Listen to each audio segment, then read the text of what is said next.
है कि माइकोप्लाज्मा क्या है, एक बैक्टीरिया है। ठीक, ये सबसे पहला बात ध्यान रखना है कि माइकोप्लाज्मा क्या है, तो माइकोप्लाज्मा एक प्रकार का क्या है, बैक्टीरिया है। ठीक है, ये बिल्कुल सिंपल है। चलिए, और ध्यान रखना है कि माइकोप्लाज्मा के बारे में यह भी ध्यान रखना है कि इसका जो आकार है वो सबसे छोटा होता है। अगर कोई कोशिका की बात करेगा तो सबसे छोटी कोशिका का क्या नाम है, माइकोप्लाज्मा। भाई हमको पता है कि बैक्टीरिया जो होती है वो एक कोशिकीय प्रोकैरियोटिक जीव है। ऐसा पढ़ाया हूं मैं बैक्टीरिया के बारे में, मोनेरा के बारे में। मोनेरा के बारे में जो बताया हूं वही क्या है, बैक्टीरिया, क्योंकि मोनेरा के अंतर्गत किसको रखा गया है, बैक्टीरिया को रखा गया है कि नहीं यार। तो ध्यान रखना है कि ये जो माइकोप्लाज्मा है वो एक प्रकार का बैक्टीरिया है और सबसे छोटी कोशिका है, सबसे छोटी कोशिका है। ठीक है, सबसे छोटी कोशिका है। इधर रिकेट्सिया और एक्टिनोमाइसिस के बारे में कुछ नहीं लिखना है, तो पर्याप्त जगह रख लो, इधर लिख लेना। ठीक है, जगह छोड़ने वाली बात नहीं, इधर लिख लेना, कोई दिक्कत नहीं। ओके, तो मैं क्या बोल रहा हूं कि माइकोप्लाज्मा क्या है, एक प्रकार का बैक्टीरिया है और कैसा है, तो सबसे छोटी कोशिका है। और सबसे छोटी कोशिका है तो कितनी छोटी है, ये भी हमारे मन में ख्याल आएगा। छोटी कोशिका है तो कितनी छोटी है, तो आप लोग एक शब्द सुनते होंगे ऐसा, माइक्रोमीटर करके, इसको म्यू करके बोलते हैं, है ना, माइक्रोमीटर। तो ये माइक्रोमीटर का मतलब क्या होता है, 10 की घात माइनस 6 मीटर, 10 की घात माइनस 6 मीटर। अब ये 10 की घात माइनस 6 मीटर बोलने का मतलब क्या है, बात समझ में आनी चाहिए है कि नहीं। जब मैं बोल रहा हूं कि 10 की घात माइनस 6 मीटर करके, तो बोलने का मतलब क्या है, अगर मैं 1 मीटर को कितने भागों में तोड़ूंगा, कितना जीरो हुआ जी, 1 2 3 4 5 6। ठीक है, अगर मैं 1 मीटर को कितने भागों में तोड़ूंगा, इकाई, दहाई, सैकड़ा, हजार, 10,000, लाख, 10 लाख, 10 लाख भाग में तोड़ूंगा, तो उसका जो एक हिस्सा होगा वो किसका साइज होगा, माइकोप्लाज्मा का। तो जब भी आपको सुनने को मिले कि 10 की घात माइनस 6, 10 की घात माइनस 9, 10 की घात माइनस 10, बात समझ में आ रही है, उसका मतलब क्या होता है, तो उसका मतलब ये है, जब मैं बोल रहा हूं कि एक माइक्रोमीटर बराबर 10 की घात माइनस 6 क्या है, मीटर।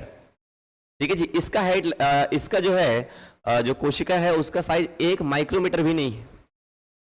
मतलब 10 लाख में अगर एक भाग देखूं तो उस साइज का भी नहीं है। कितना है लिख लीजिए, 0.3, और कितना है, तो 0.3। सवाल आता है ना इससे, ये सारे ही सवाल बने हुए हैं, सवाल पूछता है भैया। तो ये क्या है, सबसे छोटी कोशिका है, 0.3 माइक्रोमीटर। ओके, 0.3 माइक्रोमीटर जो है वह इसकी कोशिका देखने को आपको मिल रही है। तो एक तो बैक्टीरिया है, सबसे छोटी कोशिका है, कितना छोटा है, तो 0.3 माइक्रोमीटर। लिख लो इसको, भूल जाओगे, माइक्रोमीटर, ये माइक्रोमीटर। और एक माइक्रोमीटर बराबर लिख लो 10 की घात माइनस 6 मीटर। एक माइक्रोमीटर बराबर क्या होता है, 10 की घात माइनस 6 मीटर। ठीक, ये हो गया। और लिखिए, कोशिका भित्ति। ठीक है, कोशिका भित्ति, इसमें क्या होता है, तो इसमें कोशिका भित्ति अनुपस्थित होता है। अपवाद है ये बैक्टीरिया में। ठीक है, बैक्टीरिया में ये आपको अपवाद देखने को मिल रहा है। बैक्टीरिया में क्या बताया हूं, कोशिका भित्ति किसकी बनी होती है, पेप्टिडोग्लाइकेन की बनी होती है करके।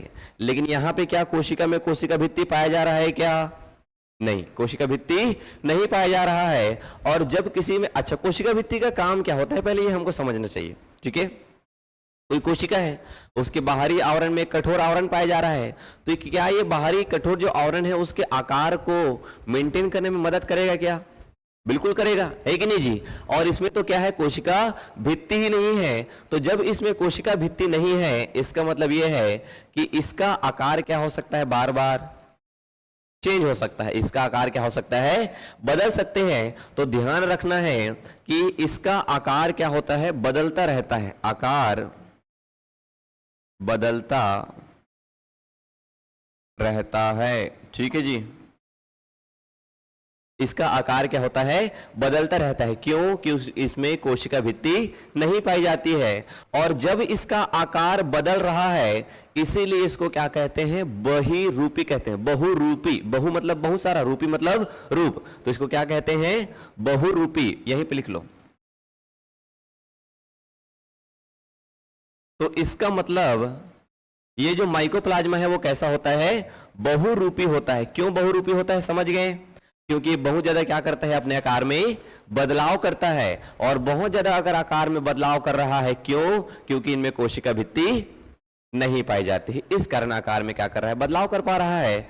और आकार में जब बहुत बड़ा बदलाव कर रहा है, बहिरूपी है ना, बहुरूपिया वाला काम कर रहा है, तो इसीलिए इसको कहते हैं जोकर।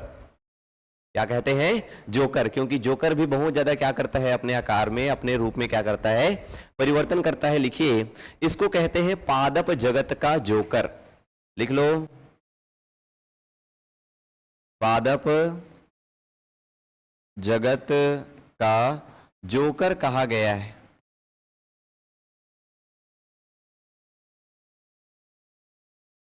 ठीक है, इसको क्या कह रहे हैं, पादप जगत का जोकर। तो अभी अभी हम लोगों ने ये पढ़ा कि ये क्या है, एक प्रकार का बैक्टीरिया है, क्योंकि इसको बैक्टीरिया के अंतर्गत रखा गया है कि नहीं जी? इसको कहां रखा गया है, मोनेरा में। और मोनेरा में क्या है, बैक्टीरिया, तो इसको बैक्टीरिया के अंतर्गत रखा गया है। साथ ही ये भी कहा जा रहा है कि इसको किस जगत में रखा गया है, पादप जगत का जोकर कहा जा रहा है। तो हो सकता है इसके कुछ कैरेक्टर पादप से भी मिलते होंगे, जैसे कि पोषण से रिलेटेड है। ठीक है, आगे मैं आपको इसको बताऊंगा। ठीक है, जब हम लोग पादप जगत पढ़ेंगे तब ध्यान रखना। लेकिन मैं आपको अभी सोचने के लिए बता रहा हूं, सोचने के लिए सीखिए थोड़ा सा। एक तो मैं बोल रहा हूं कि क्या है, बैक्टीरिया है, और बैक्टीरिया को किस में रखा गया है, मोनेरा में। दूसरी ओर ये भी बोल रहे हैं कि ये पादप जगत का क्या है, जोकर।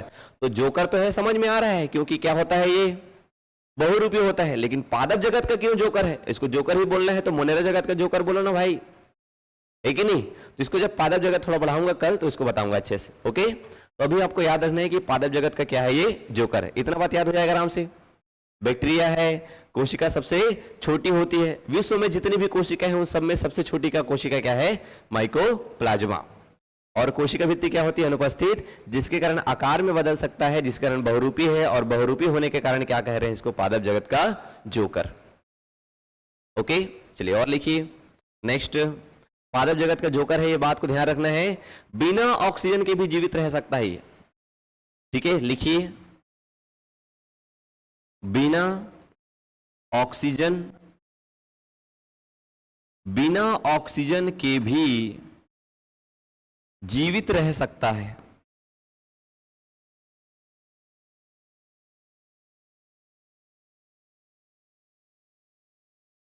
बिना ऑक्सीजन के भी कैसे रह सकता है, जीवित रह सकता है। तो अब हमारे पास सवाल आता है कि बिना ऑक्सीजन के कैसे जीवित रह सकता है कि नहीं जी? बिना ऑक्सीजन के कैसे जीवित रह सकता है? मुकेश यादव जी, बिना ऑक्सीजन के जीवित रह सकता है तो कैसे रह सकता है, ये थोड़ा सोचने वाली बात है कि नहीं? अब पहले उसके लिए यह समझना पड़ेगा कि ऑक्सीजन का इंपॉर्टेंट क्या है हमारी बॉडी में। तो ऑक्सीजन करता क्या है, जैसे मैं ऑक्सीजन खींचा तो ऑक्सीजन मेरे नाक के थ्रू कहां गया, मेरे फेफड़े में गया, है नहीं जी? और फेफड़े में ब्लड की नलिकाएं चिपकी हुई है, और फेफड़े से ये ऑक्सीजन कहां आ गया, मेरे ब्लड में आ गया। कहां गया, ब्लड में आ गया। और ब्लड में तो हम लोग मानते हैं ना यार, हीमोग्लोबिन उसको पकड़ लेता है ऑक्सीजन को करके जी। इतना तो हमको पता है, थोड़ा बहुत यार, ज्यादा नहीं जानते तो इतना तो जानते हैं कि हीमोग्लोबिन क्या करता है, ऑक्सीजन को एक जगह से दूसरी जगह ले जाने का काम करता है। अब हीमोग्लोबिन उसको पकड़ लिया आपके ऑक्सीजन को, अब वो लेके कहां जाएगा, आपके हृदय में, आपके हार्ट में लेके जाएगा ब्लड को यार। अब हार्ट क्या करेगा, ऐसा बार बार ऐसे क्या कर रहा है, वो पंप करने का काम कर रहा है ब्लड को जी। अब हार्ट जब ऐसे दबाएगा, अपने आप को संकुचित करेगा, तो पूरा ब्लड कहां जाएगा, आपके शरीर के सभी अभी अन्य भागों में जाएगा, और अंतिम रूप से कहां जाएगा, वो आपकी कोशिका में। क्योंकि हमको पता है हमारा जो शरीर है वो किससे मिलकर बना है, कोशिकाओं से मिलकर बना है। तो अंतिम रूप से ये ऑक्सीजन कहां पहुंच गया, आपकी कोशिका में। और जैसे ही कोशिका में पहुंचा, तो कोशिका में आप जो खाए पिए हो, जो आपके पेट में था, उसका पाचन हो गया है। तो जो तुम जाम खाए थे, जो तुम चावल खाए, वो छोटे छोटे टूट टूट के, जो कार्बोहाइड्रेट खाए वो छोटे छोटे टूट के अब बन गया है ग्लूकोज। क्या बन गया है? ग्लूकोज। अब ग्लूकोज कहां पहुंच गया है? तुम्हारी कोशिका में। ऑक्सीजन भी कहां पहुंचा? तुम्हारी कोशिका में। अब जैसे ही इस ग्लूकोज को ऑक्सीजन मिलेगा तो ग्लूकोज क्या होगा? टूटेगा। ग्लूकोज क्या होगा? टूटेगा। और ग्लूकोज जब और टूटेगा छोटे छोटे भागों में तो तुमको क्या मिलेगी? ऊर्जा। क्या मिलेगी? और वही ऊर्जा मिल रहा है तब हम लोग क्या है? जिंदा है। वही ऊर्जा है तब क्या है? हम लोग जिंदा। तो इसका मतलब ये है ऑक्सीजन मदद कहां कर रहा है? ग्लूकोज को तोड़ने में। ठीक है, ऑक्सीजन मदद कहां कर रहा है? ग्लूकोज को तोड़ने में। ये जो C6 है और ये जो H12O6 है, इसको जब ऑक्सीजन मिल रहा है तो ये टूट रहा है कार्बन डाइऑक्साइड और पानी में, और तुमको क्या मिल रही है? तो तुमको 38 ATP क्या मिल रहा है? ऊर्जा। तो ऑक्सीजन का इंपॉर्टेंट क्या है? तुमको ऊर्जा दिलाना। और जब तुमको ऊर्जा मिलेगा तब तुम क्या कर रहे हो? चल फिर रहे हो, बात कर रहे हो। इतना ही इंपॉर्टेंट है ऑक्सीजन का। अगर मैं ये बोलूं कि ये बिना ऑक्सीजन के ग्लूकोज को तोड़ लेता है और ऊर्जा मिल जाता है इसको करके, तो क्या इसको ऑक्सीजन की जरूरत है? फिर क्या ऑक्सीजन की जरूरत है? क्या नहीं। तो ये क्या करता है? ये जो C6 H12O6 जिसको हम लोग ग्लूकोज कह रहे हैं, इसको बिना ऑक्सीजन के तोड़ लेता है। तोड़ने के लिए ऑक्सीजन की जरूरत नहीं है। और किस में तोड़ लेता है ये? तो ये तोड़ लेता है लैक्टिक एसिड में, CH3CH। बोर्ड का बीमारी चालू हो गया। अब ये इसको क्या बोलते हैं? Lactic acid. ये क्या है? लैक्टिक एसिड है दोस्त। ठीक है, थोड़ा समझने का प्रयास करिए। थोड़ा पढ़ना है तो अच्छे से पढ़ लो यार, है कि नहीं? तो नॉर्मली ये ग्लूकोज को किस में तोड़ दिया? वो लैक्टिक एसिड में, है ना? दिख रहा है आपको? इसको अगर 2 करेंगे तो पूरा हो जाएगा सब सम्मिलित। ठीक है, इधर कितने 6 कार्बन है, इधर भी ये 2 कार्बन, 2, ये 2 और ये 2, पहले 2 लगा हुआ है तो सब में डबल हो जाएगा, है कि नहीं जी? तो टोटल हो जाएगा। अब मिलाओगे तो कर लेंगे टोटल। तो क्या बन गया? Lactic acid. अब इस लैक्टिक एसिड बनने से हो सकता है 38 ATP ना मिल रहा हो, लेकिन कम से कम 2-4 ATP तो मिल रहा होगा। हो सकता है ऑक्सीजन जितना ना मिल रहा हो, लेकिन थोड़ा कम ही मिल रहा हो, लेकिन ऊर्जा तो मिल रहा है। और जितना ऊर्जा मिल रहा है वो काफी है किसके लिए? माइकोप्लाज्मा के लिए। तो क्या माइकोप्लाज्मा को ऑक्सीजन की आवश्यकता है? क्या नहीं। समझ रहे हो? ऑक्सीजन की आवश्यकता नहीं है। यही क्रिया हमारे बॉडी में भी होती है, हमारे मसल्स में होती है, हमारी मांसपेशियों में होता है। जब हम लोग तेज रनिंग करते हैं, जब हम लोग तेज रनिंग करते हैं तो हमको ज्यादा ऊर्जा की चाहिए, और जब तुमको ज्यादा ऊर्जा चाहिए तो ऊर्जा के लिए तुमको ग्लूकोज को तोड़ना पड़ेगा, और ग्लूकोज को तोड़ने के लिए तुमको क्या लेना पड़ेगा? ऑक्सीजन। तो ऑक्सीजन लेने के लिए तो भैया लिमिटेड है, एकदम खाने का तो नहीं है कि हाइपो हाइपो खाडर में सब बोला जितना खिंचा रहा है उतना ही खिंचाएगा, लेकिन तुमको एकदम खतरनाक काम कर रहे हो। तो होता क्या है? अब बोलता है हमारा बॉडी कि बेटा तेरे को रुकने की जरूरत है, तुमको थकने की जरूरत है करके, और हमारे मांसपेशियों में क्या बनना चालू हो जाता है बिना ऑक्सीजन का? लैक्टिक एसिड, जिससे हमको कम ऊर्जा मिलती है। 2 ATP के आसपास मिलती है, जो ऊर्जा भी कम मिल रही है और ग्लूकोज भी टूट रहा है। भाई तुम्हारा बॉडी तो बोल रहा है ते कहा से तोड़, मैं नहीं जानो कैसे नो करके तोड़, लेकिन ग्लूकोज ला तोड़ करके तो बेचारा तोड़ रहा है, और क्या बन रहा है? Lactic acid. और धीरे धीरे आपकी मांसपेशियों में जमने लग जाता है, जिससे कि हमको क्या महसूस होती है? थकावट। ठीक है, जिससे हमको क्या महसूस होती है? थकावट महसूस होती है। ऐसा करके ध्यान रखना है। तो यही लैक्टिक एसिड और कहां बन रहा है? तो यही लैक्टिक एसिड बन रहा है जीवाणुओं में, और वो जीवाणु विशेष रूप से क्या है? माइकोप्लाज्मा। बात समझ में आई इतना? तो ध्यान रखना है कि बिना ऑक्सीजन के भी जीवित रह सकता है। क्यों? क्योंकि ये किण्वन के माध्यम से, है ना, किण्वन भी बोलते हैं इसको। जब ये ग्लूकोज क्या बनाएगा? जब ये एथिल अल्कोहल बनाएगा, ये ग्लूकोज या तो हो सकता है लैक्टिक एसिड बनाए, या तो ये क्या बना सकता है? C2H5OH। इसको क्या बोलते हैं? Ethyl alcohol. क्या बोलते हैं इसको? Ethyl alcohol. तो अलग अलग जो है चीजों में देखने को मिलेगी। विशेष रूप से हमको ये लैक्टिक एसिड कहां देखने को मिलेगा? जीवाणुओं में देखने को मिलेगा। तो बिना ऑक्सीजन के भी जीवित रह सकता है, बोल रहा हूं। क्यों? क्योंकि नॉर्मली क्या करता है? लैक्टिक एसिड बना लेता है, जिससे कि इसकी जो न्यूनतम आवश्यकता है ऊर्जा की वो पूर्ति हो जाती है, और ये निपटता नहीं है। ठीक है, इसकी मृत्यु नहीं होती। चलिए लास्ट में लिखिए, लास्ट में लिखिए जीवाणु, विषाणु और कवक के बीच की कड़ी। जीवाणु, विषाणु और कवक के बीच की कड़ी कहते हैं दोस्त इसको।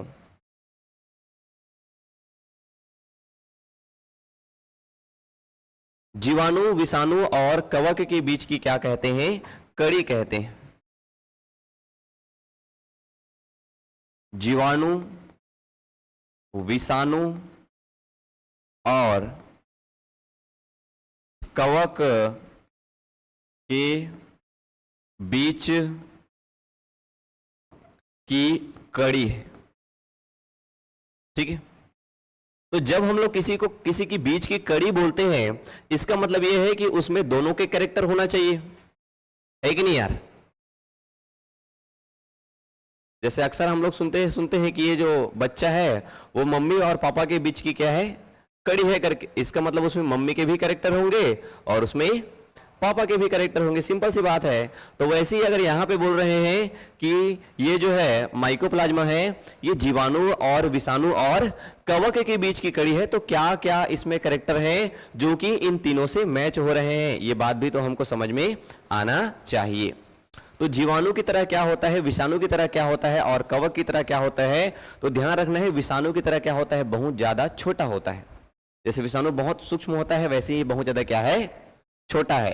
तो विषाणु के जैसा क्या है? बहुत ज्यादा छोटा है। ठीक है, तो विषाणु के जैसा क्या है? सूक्ष्म। ठीक है जी, विषाणु के जैसा क्या है? सूक्ष्म। इस बात को ध्यान रखना है। और कवक के जैसा क्या है? तो कवक के जैसा है बहुरूपी। बहुत ज्यादा अपने आकार में क्या करता है? ये परिवर्तन करता है, अपने रूप में परिवर्तन करता है। तो ध्यान रखना है कि विषाणु के जैसा बहुत छोटा है, कवक के जैसा बहुरूपी है और जीवाणु जैसा कोशिका है इसके पास। जैसे कि आपको पता है जीवाणु में प्रोकैरियोटिक कोशिका है, अविकसित कोशिका है, छोटी वाली कोशिका है। ऐसा पढ़े हम लोग। ठीक है, तो लिखिए ये जीवाणु जैसा क्या है? तो जीवाणु जैसा इसमें प्रोकैरियोटिक कोशिका है। प्रोकैरियोटिक कोशिका ये। तो ध्यान रखना है कि जीवाणु जैसा इसमें प्रोकैरियोटिक कोशिका होता है, विषाणु जैसा ये सूक्ष्म होता है और कवक जैसा क्या होता है? बहुरूपी होता है, जिसके कारण इसको जीवाणु, विषाणु और कवक के बीच की क्या कहते हैं? कड़ी कहते हैं। तो इतना हमको ध्यान में रखना है किसके बारे में? माइकोप्लाज्मा के बारे में। बताओ, समझ में आया माइकोप्लाज्मा? सिंपल एकदम, है ना? माइकोप्लाज्मा याद हो गया होगा ऐसा मैं उम्मीद कर रहा हूं। क्या बताया माइको